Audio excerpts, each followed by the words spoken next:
when you look at a boat and you think, well, I could do that. It'll probably take me this long. Triple that length and triple that cost. And then you've got a good idea of, okay, this is a bit bigger job than I want to bite off. Or, I want to learn and this is what I want and I'm doing it. What's up, everybody? My name is James Evenson, and today we're going to be going through some boats that are for sale right now. And I'm going to be showing you in real time some of the potential problems and some of the glaring problems and some of the not so glaring, kind of subtle problems. So you don't have to spend a bunch of money on flights or surveyors, or heaven forbid you buy a boat with this kind of problem and you didn't know it before. If this is your first time watching this channel, my name is James. I'm a professional skipper and YouTuber. I'm a delivery captain. I'm actually flying out in 3 hours to go to Trinidad to deliver a catamaran. This is what I do and what I love. And over the last few years, I've coached hundreds of people on how to buy the correct boat for them. We take their budget and we take their sail plan and we take their lifestyle and the way they want to cruise, and we mash that all together and get them the perfect boat. So during those consultations, I see a lot of different kind of boats. And today we're going to talk about how I can tell if the boat's going to have some problems and what those problems are going to be and what the repairs are and what the potential work is. Because maybe you want to buy a boat like that. Maybe you're in the market for something a little bigger with the lower budget. So you're going to have to deal with some of those problems. Really what I want to do is, this is the symptom, this is how to diagnose it, and this is how to fix it. Ready? Let's go. All right, let's jump right into the boats. This first one is very glaring and you can see it right away, and it's the easiest to diagnose. It's a 1971 Little Harbor with no picture. It's just a drawing of the boat. That is always a bad idea. So as we flip through all these pictures, okay, now you see it's a basket case. Somebody is trying to restore this boat and decided at some point, it's too much work, I don't want to do it anymore. Let's give it to somebody else. He's got drawings for it, and they're real pretty, but the only two pictures of the entire boat make it look like this thing will never sail. So this is not a boat, this is a basket case and problems. And honestly, 35 grand for this is insane. Unless it's got a brand new motor with it and a brand new mast with it and brand new running rigging with it and brand new standing rigging, you run away from this. Okay, the next one we're going to talk about is this 1977 Baltic 42.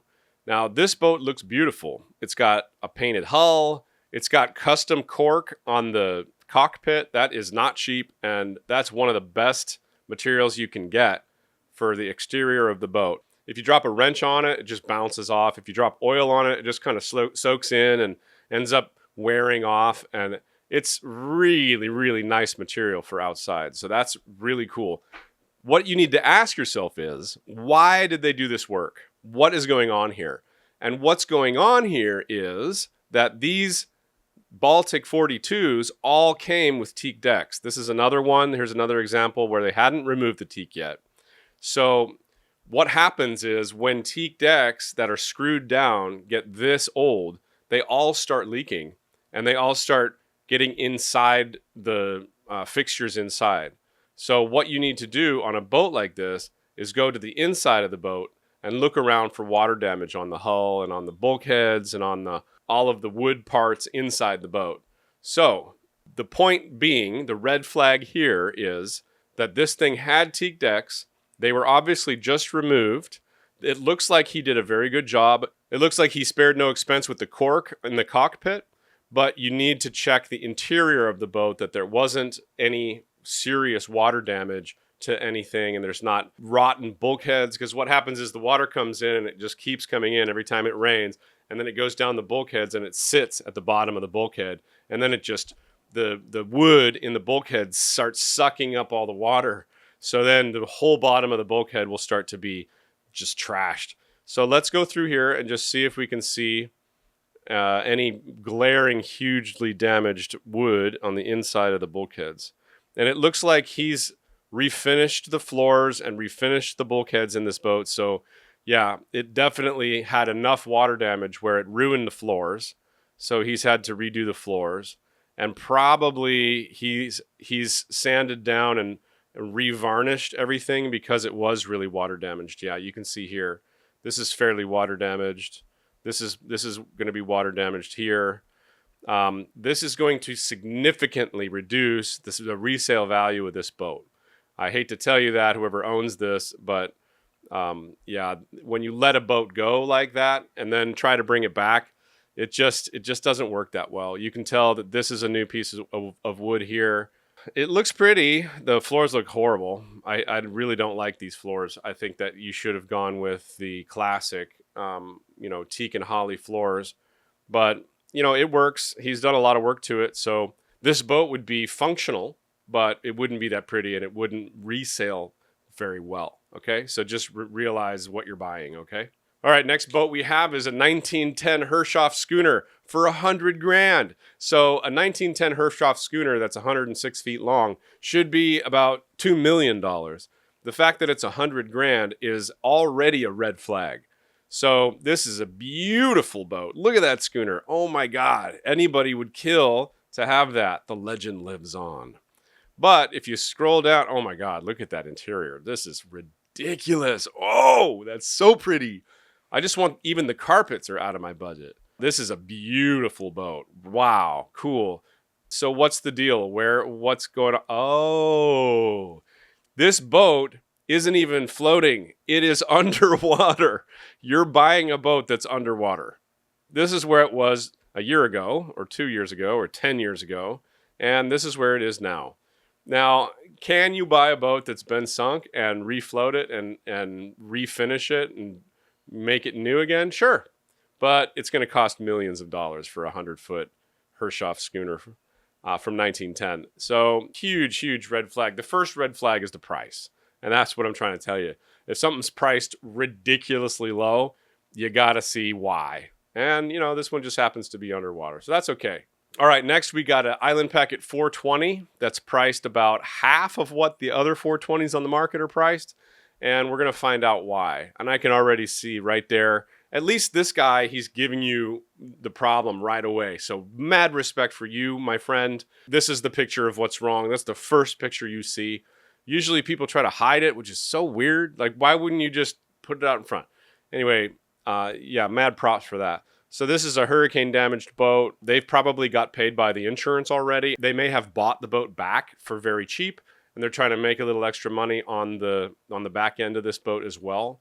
Or maybe they didn't get paid out enough and they're trying to just get out of it now. Like, say, they got paid $100,000 for the repair and they're trying to sell the boat for another $100,000 and get their $200,000 that the boat's worth. So it could be any of those things, but you need to figure out what it is. So I see the tow rail needs to be completely replaced. This is not a cheap job in the United States. If you were to buy this in Florida, I would say you need to bring it down to Colombia, because there's two places in the world that have cheap teak: Thailand and Colombia. And it's cheap because they don't have to pay import fees because they're the countries that grow the teak. So if you go to the place the teak is from, you don't have to pay the shipping and the export tax and the import tax, and that's what makes teak expensive. I would say this is a huge piece of teak. Probably the entire length of the boat. So you're looking at several $1,000s just for the teak tow rail. And that's not including any work that has to happen, because boats are always way more work than you think they are. Because what happens is you take that teak rail off and then you've got the chain plates bent. Okay, cool. Now I have to get new chain plates. Oh no, that when it bent, it actually popped the tow rail off. So now you have to go in there and basically rebuild that entire section of boat. And then you got to re-gel coat it. And then you got to paint the whole boat, because that section looks new and the rest of it looks old. And then you know what I mean? It stacks up if you want it to be done correctly. Okay, look at this boat. This is a 1978 custom catch with no name. Huge red flag number 1. No name on the boat. No mark on the boat. Huge red flag number 2. And I've seen this on a couple boats. This hard Dodger is actually made fairly well. I mean, it follows the contour of the boat. It looks like you can't even see a seam there. It's kind of a beautifully done, ridiculous hardtop. So what this is somebody has taken a truck windshield or a bus windshield or something, and the side windows as well, and then just stuck them in and glassed them in, and that's their hard dodger. It's ridiculous looking. I'm sorry, but this is the ugliest thing I have ever seen. I've seen it done maybe 3 times on boats, and it's stupid and ugly and weird and not rated for the sea at all, and just an abomination. So don't do this. Please don't do this. Also, there's something funny about this boat because it's only 80 grand. It's 45 feet. It's in pretty good shape. And you know what it is? It's ferrocement. This is a cement boat. So this came about in the 70s. Everybody, was trying to look for a better way to make boats. And this idea came that if you take rebar and make it into a shape of a boat, and then you put like 20 layers of actually it's probably 7 layers, like 3 on the inside and 4 on the outside of chicken wire. And then you have all your buddies over one day and you pay them in beer. And for 24 hours straight, they just start troweling on the cement. Then you're going to have a boat afterwards, and it's going to be one big piece. And the reason you have to do it in one go is because you can't put cement onto dried cement. It has to be wet on wet. So you got to finish the boat in one go, which is super crazy, but cool. I would do that. I'd be a part of that. But the problem is these boats, they implode from the inside out. So as a boat flexes, which these don't flex, I imagine, because they're one big rock. Any boat flexes though. So as it's getting hit by the sea, it's trying to flex, and then it'll develop cracks, and then the seawater will get in those cracks, and it doesn't harm the concrete. What it does is it starts to eat away at the structure of the boat, which is the rebar and the chicken wire, and it just eats its way down the rebar until there's nothing inside, and then it explodes. And there's just no way to stop it. Once it starts, it's done. So if you find one of these boats that's still floating, you can get them really cheap, and a lot of the times they're really pretty inside, but they're just not good boats. They're just run away. Don't buy a ferrocement boat. It's a nightmare. You can't get any kind of insurance for it. They're just an accident waiting to happen, in my opinion. And not just my opinion, lots of people's opinion. The next red flag that I'm going to show you is a little bit of a sneaker, and it's this. Spinnaker and pole available, currently in storage. In my experience, you will never see that spinnaker and pole because it's just what happens with boating. You end up not ever going to the storage, then it ends up being lost, and then if they were going to sell it with the boat, it'd be on the boat. So tell them to put it on the boat, and then you'll come see the boat, or just forget that, and it doesn't count as the price of the boat. Because basically what they're saying is, oh, this boat's worth more money because I have a spinnaker pole and a brand new spinnaker, because every spinnaker is brand new because people never use their spinnakers. So even if it's 30 years old and it's still in the bag, it's going to blow up in 30 seconds because the stitching is so old, but it's brand new because it's never been used. So there's a really weird thing that happens with spinnakers. But anyway, the red flag here is the whole storage thing. Don't listen to people that have storage containers full of crap because you'll never see it. Okay, the next boat is a Meta. It's a 1981 Meta 47. These are very cool boats. They're made with this strong-all aluminum manufacturing, and they are super, super strong. They're made to go to the Northwest Passage and down to Antarctica and get hit by icebergs and whatever. They're just made to take whatever you can push at them. This boat has some very glaring problems. So the first thing I'm going to show you is this picture here. You can see that there's a bunch of bricks and plastic over all of the hatches. Every single one of them has this on it. That means that all these hatches leak. You can see glaring evidence of that in the interior pictures. There's all kinds of water damage, and then there's a couple of new cushions in the bedrooms. So basically, the hatches have been leaking for so long that they've messed up all the wood inside, and they probably made the mattresses so moldy and stinky that they had to throw them out and get new ones, and that was the only way to be able to sell this boat. It's also got brand new paint on the top side, so it makes it look really pretty. What this is saying to me is whoever owns this thing or whoever bought this thing, bought it for cheap, put a coat of paint on the top, put a couple of new cushions inside, and is trying to sell it for a profit, or the person that owns it did the same thing and is just trying to get out of it for as much money as they can. The third very glaring red flag, and is a red flag that you guys should be looking for in every single one of your boats, is this. All of the lines in this boat are green. If you go to a boat and all of the running rigging is green, and it means it's been sitting outside forever, long enough for mold and moss to start growing on the entire boat. So if the running rigging is green and the top sides are white with brand new paint, this tells you that this boat's been sitting for years and somebody came in, painted it to sell it. So don't be fooled by new paint on the top sides, okay? So the next boat we're talking about is the Island Packet 38. And some boats, especially in this vintage, had their chain plates bedded into the fiberglass. That means they made the hull, and then they put the chain plate on, and then they fiberglassed over the chain plate. And they thought, this will make it last forever. Well, it doesn't. The water will come down, and it will seep in between the fiberglass and the chain plate, and then it'll sit there, and it'll rot the stainless steel chain plate, and then they'll break, and the mast will fall down. Or it'll just delaminate the entire bulkhead and the wall. And so to fix this, it's about $20,000 to do it professionally, or you can do it yourself for probably $3 or $4 grand and a lot of time. So these boats, the Island Packet 38s, were famous for having this problem. And the reason you can tell that this boat may have a problem is because of the carpet on the floor. So this custom piece of carpet looks really pretty, but as you can tell from the pictures in the back, there is a lot of wear on the floor. And I bet you if you lifted up this carpet, which we can't see in these pictures, there's probably a lot of wear on the floor of this boat because the chain plates are leaking and it's getting down on the floor. So you can see it on the navigation station here. I'm sure you can find some evidence of it on the walls.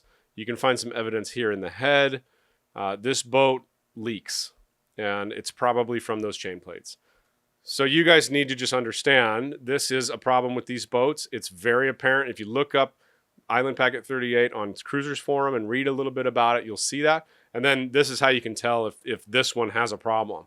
Now, if the chain plates have been fixed already, then as long as that work has been done correctly, then you can just go in and replace the floors or refinish them if you can and refinish some of the wood, and then it'll be fine.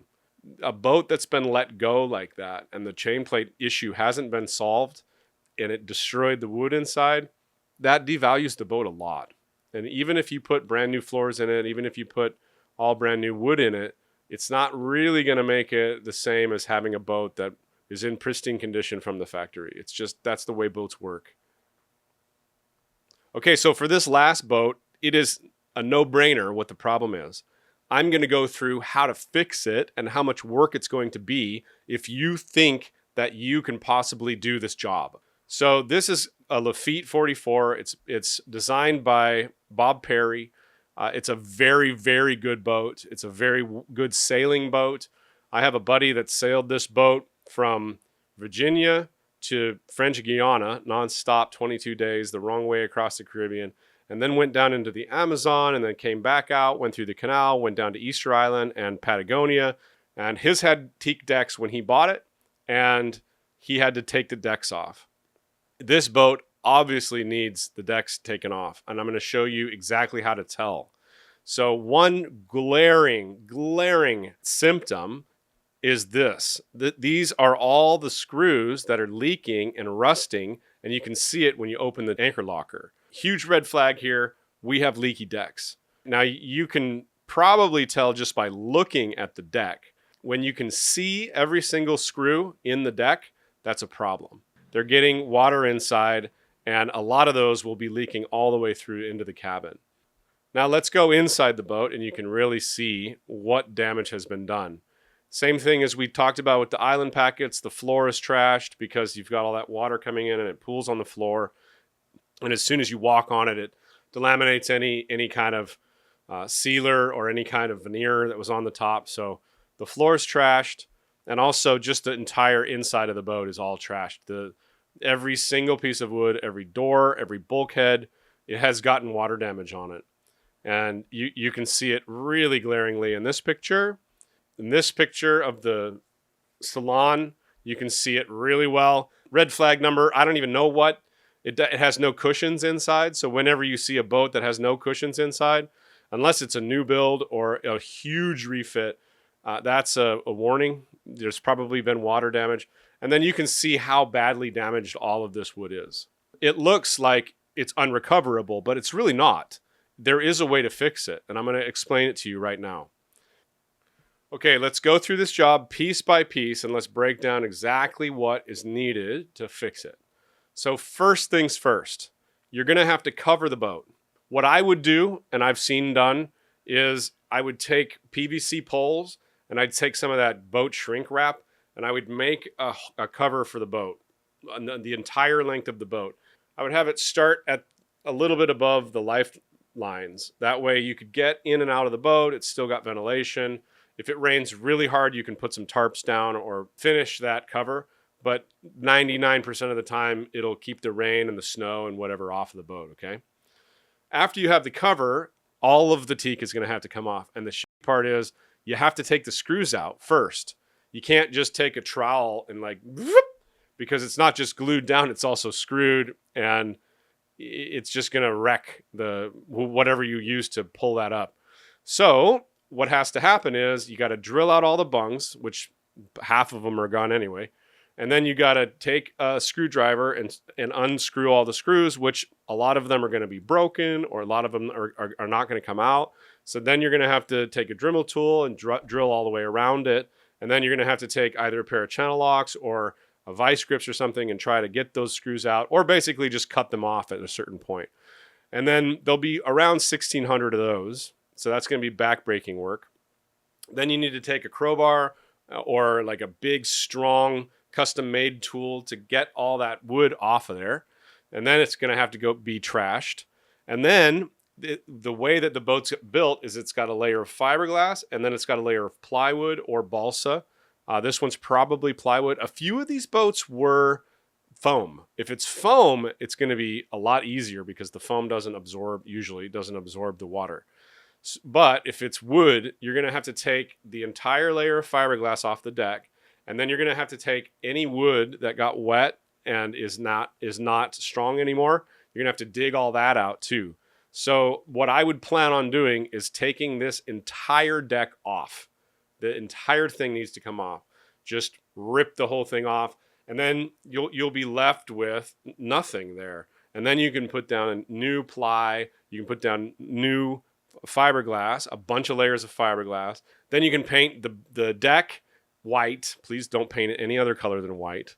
And then you can paint or put whatever kind of non-skid you want. If you want there to be Treadmaster, if you want Kiwi grip, or if you want shark skin, or if you want sand. Sand is a bad idea because you can't get it up afterwards. But whatever kind of non-skid, you need to put some non-skid down. And then the deck is done. Then you have to put in all of the deck hardware and rebed everything. So all the hatches, all the cleats, all the tracks, all the chain plates. You got to make new holes for all that. You got to rebed all that in. So after that whole job is done, then you can work on the interior. Now the interior is going to be a little bit more difficult because this is all fine joinery. So what needs to happen here is you need to take the floors out and see if you can refinish them. If there's enough veneer left where you can sand them down and revarnish them, great. If there's not, you're going to have to put new veneer on it, or you're going to have to buy some pre-made panels that have the lines, so when you put this boat back together, it looks like the way it did in the factory. Not like the boat that we talked about in the beginning of this video where it's just pieces of wood, because that looks like shit. That's not the right way to do it. Then all of this wood needs to be sanded down. All of the hardwood, so that's the solid wood that's not veneered plywood, needs to be sanded down to where you get fresh wood that's not water stained and then revarnished. So that's all these joineries here, the doors, all that stuff. And then the pieces that are big and flat, those are usually pieces of plywood with a very thin veneer on top. So instead of trying to refinish those, what we do is we just buy a new piece of veneer, like a big roll of veneer. They make it by using a machine and just turning the log in the machine. It's super, super thin, like 1 mil or 2 mil thick. And it's just this big piece of teak. This is all teak. So you get teak, and then you cut it out to the exact shape of this. For instance, if you were going to do this panel, you would cut it out to the exact shape of this panel, and then that's it. You would glue it onto there with some wood glue, let it dry, and that's it. And it will change the look of the boat a little bit because the teak doesn't match. It's not the same trees that they used when they built the boat, but it'll look a lot better than this. And that has to happen everywhere.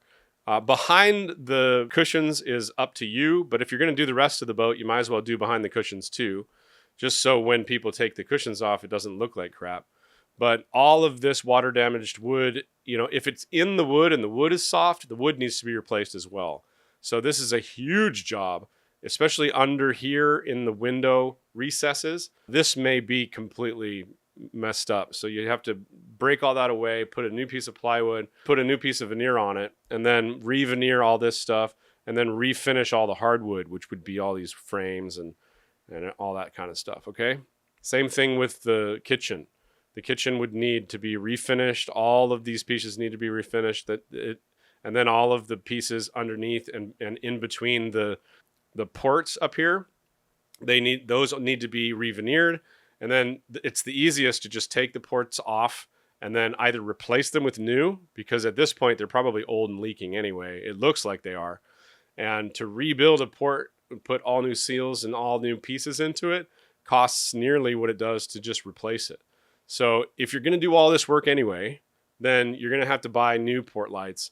And then you take them out, you re-veneer the inside, and then you put the new port lights on. And then you can replace any of the pieces that are broken and chipped and of the hardwood. And you have to get the right router bit to make the exact same profile on the hardwood. Then after all of this, you finally have a boat that is pretty inside, and that had you just paid $100,000 instead of $30,000 for it, you would have had that and not have to do all that work.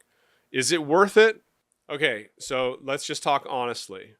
If you think you're going to buy a boat and it's a $120,000 boat and you're getting it for $20,000 and it's trashed like that Lafitte we talked about, and you've got $100,000 in equity in the boat, you're sadly mistaken.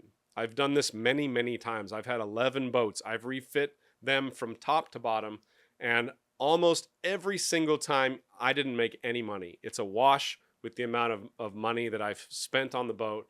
And that's not even including my time. Now, if you only have $20,000 and you want a $120,000 boat and you're going to refit it over the next 5 years, that's a good way to do it. Honestly, it's a good way to learn. It's like cutting your teeth. I'm all for people doing DIY jobs. The problem is, don't get in over your head and think, oh, I'll figure it out and I can do that. Some of these jobs are freaking huge. Months and months and months of work and lots of money. And that can just kill your dream. I've seen it so many times. Please don't let that be you. Please don't let this kill your dream. Some boats that are free are too expensive. Do you understand what I'm saying? A great man once told me, some nail 'em, some sail 'em. That same man told me, when you look at a boat and you think, well, I could do that. It'll probably take me this long.